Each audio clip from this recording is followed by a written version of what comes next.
नमस्कार दोस्तों, स्वागत है आपका मेरे YouTube channel academic study by NK में। आज मैं आपके लिए लेके आया हूँ डायरेक्ट इनडायरेक्ट की सीरीज़ का अपना एक और नया रूल, एक और नया नियम।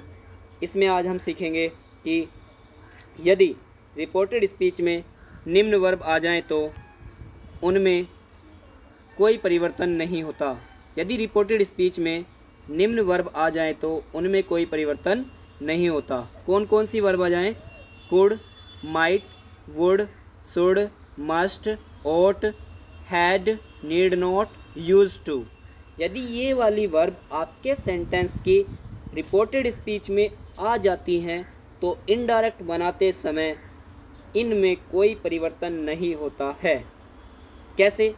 एग्जाम्पल से समझते हैं। सबसे पहले एग्जाम्पल कहता है we said to him, we said to him, comma inverted comma start, the militants could escape, the militant could escape. तो ये क्या हुआ आपके सामने? सेंटेंस हुआ डायरेक्ट स्पीच का। तो जब इसका इनडायरेक्ट बनाएंगे तो सबसे पहले सैड टू इसको चेंज करेंगे। तो we told him, inverted comma हटा के कंजक्शन दैट लगाएंगे। The militants could escape, the militant could escape. ये सेंटेंस कुड यानी जैसा ऊपर था वो सेम नीचे आ गया कुड, यानी इसमें कोई भी चेंजेस नहीं हुए। सपोज कीजिए यहाँ पे कैन होता, यदि यहाँ पे कैन की जगह कुड की जगह कैन होता तो आप उसका कुड कर देते, लेकिन जब ऑलरेडी कुड आया हुआ है तो उसमें नो चेंज। ओके, बात करते हैं नेक्स्ट एग्जाम्पल की। नेक्स्ट एग्जाम्पल कहता है Seema said comma inverted comma start has hers wood bath daily, hers wood bath daily. तो इसका इनडायरेक्ट बनाते हैं Seema said that, Seema said that, conjunction आ गया, हर्स वुड सेम आया, जैसा वुड ऊपर था यही यहाँ पर same, wood bath daily. Okay, next example है they said the rich should not teach the poor, they said the rich should not teach the poor. तो यानी इसका इनडायरेक्ट बनाएंगे they said that the rich should not teach the poor, यानी the rich should not teach the poor. ये आपका क्या हो जाता है? Reported speech.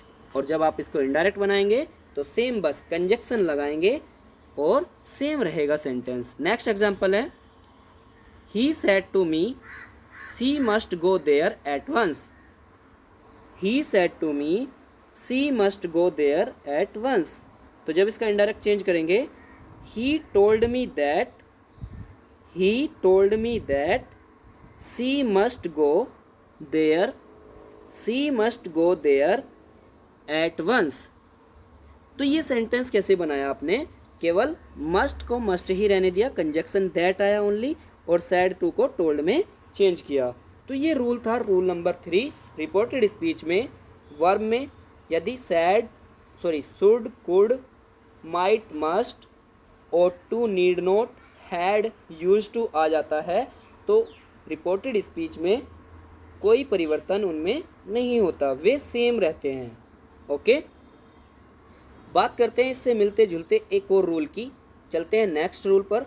नेक्स्ट रूल है यदि, रूल नंबर 4, यदि रिपोर्टेड स्पीच में बात करेगा, यदि रिपोर्टेड स्पीच में निम्न बातें पाई जाती हैं तो रिपोर्टिंग वर्ब के पास्ट में होने पर भी उनमें कोई परिवर्तन नहीं होता है। रिपोर्टेड स्पीच में निम्न बातें पाई जाती हैं तो रिपोर्टिंग वर्ब के पास्ट में होने पर भी उनमें कोई परिवर्तन नहीं होता। कौन कौन सी बातें? पहला है सामान्य सत्य, यूनिवर्सल ट्रुथ। दूसरा है कोई कहावत। तीसरा है आदत, हैबिचुअल एक्शन। फोर्थ है ऐतिहासिक सत्य। और पांचवा है भूतकाल में 2 कार्य एक साथ। यानी ये 5 बातें हैं जो सेंटेंस में यदि आपके डायरेक्ट स्पीच में दी हुई है तो इनडायरेक्ट बनाते समय इनमें कोई भी परिवर्तन नहीं होता। टेंस सेम रहता है। ठीक है, अब पहले हम सामान्य सत्य की बात करें। सामान्य सत्य क्या होगा? सामान्य सत्य का मतलब होता है यूनिवर्सल ट्रूथ। यूनिवर्सल ट्रूथ जैसे सूर्य पूर्व में निकलता है, ये यूनिवर्सल ट्रूथ है। या आप कह सकते हैं पृथ्वी सूर्य के चारों ओर चक्कर लगाती है, ये यूनिवर्सल ट्रूथ है। यदि सेंटेंस में ये आ जाते हैं इस तरह से, तो इनमें इनडायरेक्ट बनाते समय कोई चेंजेस नहीं होता। दूसरा, कोई कहावत, जैसे आप घरों में सुनते रहते होंगे, कहावत मतलब जैसे आपके सामने बोल दें नाच ना जाने आंगन टेढ़ा, या कह सकते हैं भैंस के आगे बीन बजाना, कुछ भी इस तरह से आपके सामने कहावतें आ सकती हैं, और उन कहावतों को इनडायरेक्ट बनाते समय नो चेंज रखते हैं। तीसरा रूल आता है आदत, हैबिचुअल एक्शन, यानी वो आदतें जो आप रोज़ करते हैं। जैसे अगर कह सकते हैं कि मैं डेली व्यायाम करता हूँ, ये मेरी आदत है। ठीक है, या आप कह सकते हैं कुत्ते अजनबियों पर भौंकते हैं, ये आदत होती है उनकी। ठीक है, ओके। उसके बाद ऐतिहासिक सत्य, यानी फोर्थ नंबर आ जाता है ऐतिहासिक सत्य, वो ऐसी घटना जो इतिहास में दर्ज हो चुकी हो। जैसे अगर बात करें भारत का संविधान 26 जनवरी 1950 को लागू हुआ, ये ऐतिहासिक सत्य है, इसमें कोई चेंज नहीं होगा। दूसरा, अगर कहें तो 2020 में कोरोना आया था, ये ऐतिहासिक सत्य हो गया है, ये कभी नहीं बदल सकता।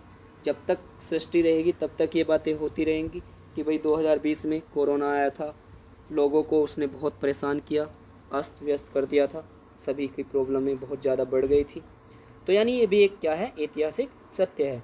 और 5 हो जाता है भूतकाल में 2 कार्य साथ साथ। तो जब भूतकाल में 2 कार्य एक साथ होंगे तब भी उनमें कोई चेंज नहीं होगा। इन बातों को समझते हैं एग्जाम्पल से। पहला example, the teacher said comma inverted comma the earth is round. The teacher said the earth is round, यानी ये कैसी बात है, सामान्य सत्य है, यानी इसे आप झूठ नहीं कर सकते, क्योंकि पृथ्वी कैसी है, गोल है। ऐसा नहीं बता सकते नहीं कि चौखुंटी है या स्क्वायर के रूप में है, नहीं कह सकते, क्योंकि गोल है तो गोल ही रहेगी। इनडायरेक्ट बनाएंगे तो the teacher said that, conjunction आ गया, द अर्थ इज राउंड, यानी यहाँ पर भी इज ही आएगा और यहाँ पर भी इज ही था। तो यानी आपका क्या है कि इनडायरेक्ट बनाते समय यदि कोई सामान्य सत्य आ जाता है तो उसमें नो चेंज रहता है। ठीक है, उसमें कोई परिवर्तन नहीं होता। नेक्स्ट एग्जाम्पल आप देखते हैं, my father said to me comma inverted comma dogs bark at strangers. आ गई आदत, वही आदत जो मैं अभी डिस्कस कर रहा था कि कुत्ते अजनबियों पर भौंकते हैं। ठीक है, तो इसका इनडायरेक्ट बनाते समय my father told me that dogs bark at strangers. Same आ गया, केवल कंजक्शन दैट लगा और सैड टू को टोल्ड में इसने चेंज करके आपको दिखा दिया। ओके, तीसरा नेक्स्ट एग्जाम्पल है। नेक्स्ट एग्जाम्पल कहता है, she said to me as she boarded the train it started. She said to me as she boarded the train it started. तो जब इसका इनडायरेक्ट बनाएंगे तो इनडायरेक्ट बनाते समय सी टोल्ड मी दैट, क्योंकि सेड टू को टोल्ड में बदलते हैं, as she boarded the train it started, यानी ये क्या हुआ, 2 कार्य एक साथ हो गए। तो जब भी सेंटेंस में ये 5 बातें आ जाएंगी, सामान्य सत्य, कोई कहावत, आदत, ऐतिहासिक सत्य व भूतकाल में किया गए कोई 2 कार्य एक साथ, तो रिपोर्टेड स्पीच के टेंस में कोई परिवर्तन नहीं होता है। उम्मीद है कि आपने वीडियो को अच्छे से देखा होगा, तो प्लीज़ वीडियो को शेयर कीजिए, कमेंट कीजिए, और चैनल अगर अभी तक सब्सक्राइब नहीं किया है तो चैनल को सब्सक्राइब कीजिए एकेडमिक स्टडी बाय एनके में, क्योंकि घर बैठे हुए कम से कम हम कुछ नहीं कर सकते तो पढ़ाई कर सकते हैं और ये टॉपिक सीख सकते हैं, क्योंकि ये आसानी से आपको प्रोवाइड कराए जा रहे हैं। नेक्स्ट वीडियो जो आने वाली है वो प्रोनाउन में परिवर्तन, रूल नंबर 5 बहुत इम्पोर्टेंट है, क्योंकि मोस्टली बच्चों का कन्फ्यूज़न होता है कि हम इस प्रोनाउन को कैसे बदलें और इस प्रोनाउन को कौन से प्रोनाउन में बदलें, तो मैं आपका सारा कन्फ्यूज़न दूर कर दूंगा। बने रहिए मेरे वीडियो में, मेरे चैनल पर। लाइक कीजिए, शेयर करते रहिए। Thank you, all the best.